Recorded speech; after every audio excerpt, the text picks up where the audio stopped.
Christmas Saves the Year is probably one of the weirder 21 Pilots music videos, which is crazy to say because they do have some weird ones in their catalog. But it's also one of my personal favorites. It's an animated music video, which is very, very different for them, and it really has nothing to do with the song. It's really just its own thing. It's about Santa going on this journey to find ornaments, star, trying to make a whole Christmas mood, a whole bunch of Christmas spirit. He also has a bunch of knives. I'm realizing that now he has like a bunch of weapons that he uses. Uh, I don't know if like Santa's a secret murderer or something, but that's what happens. Uh, he comes across a lot of like evil snowmen, a baby reindeer he has to save, a sloth, if I remember correctly, a bear holding a star, a Christmas tree that gives out and produces stars, a river of ornaments. It's just a really, really weird area, but it's really cool. Ned makes an appearance halfway through, which is just a fun little cameo. And in the end, they all have Christmas spirit, and all the evil snowmen go back to being normal. It's a happy little fun tale. The reason why I like it though is just because it's just so fun to see. It's just so cool. It must have taken a whole lot of time because, yeah, it's animated, but it's not like it's digital. It's made by clay, or maybe not clay, but it's not digital. Is what I'm saying. And because of that, you could tell it must have taken a lot of work for every set piece and for the characters and to have them move. And I think it came out really, really well.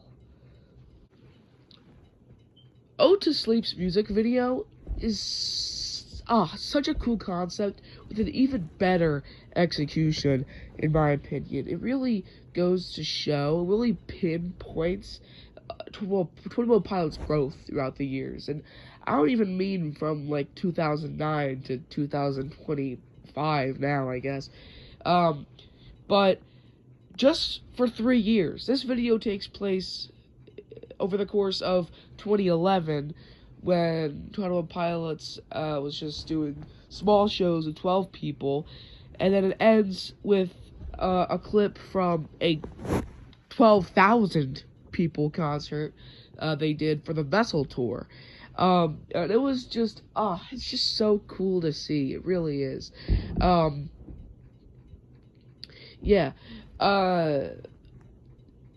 It goes throughout the video, like I said, it just goes from small little 12 small group concerts to big show. And what's really really cool to see is as the concerts progress and as the song progresses too, all of everything stays the same.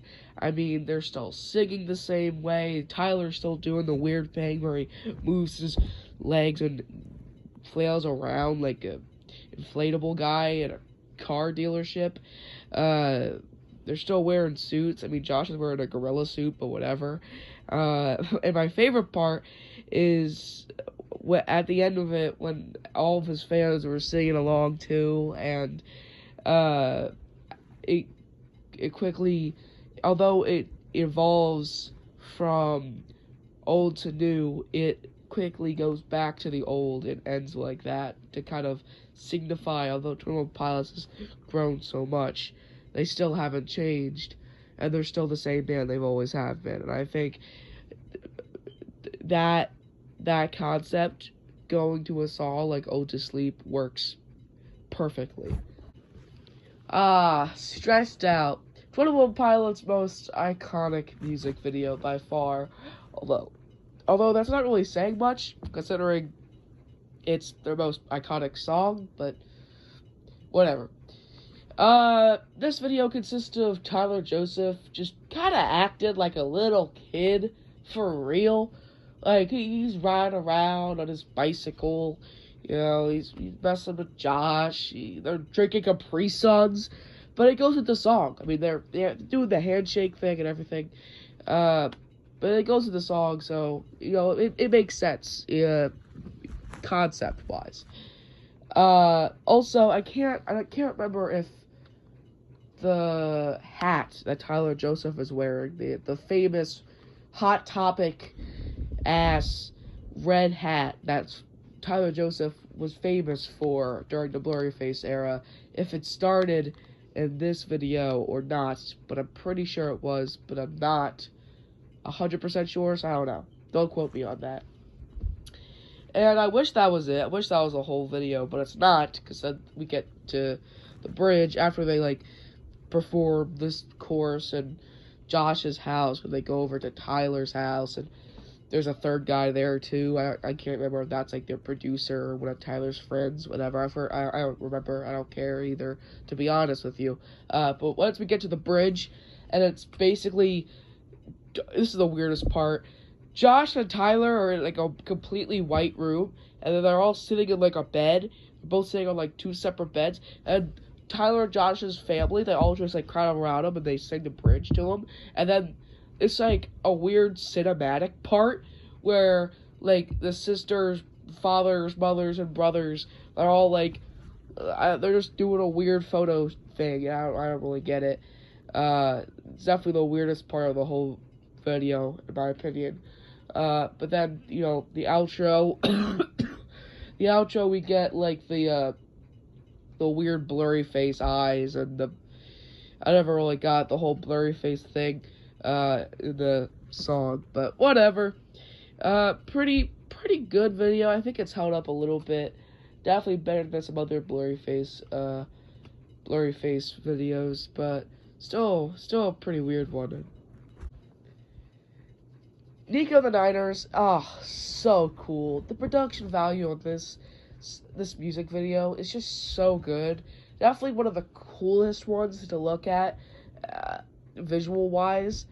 But now, my Dima lore is a bit scuffed. I'm pretty sure I get most of it, like the Banditos and the yellow and the you know, the bishops with their, like, their weird-ass names.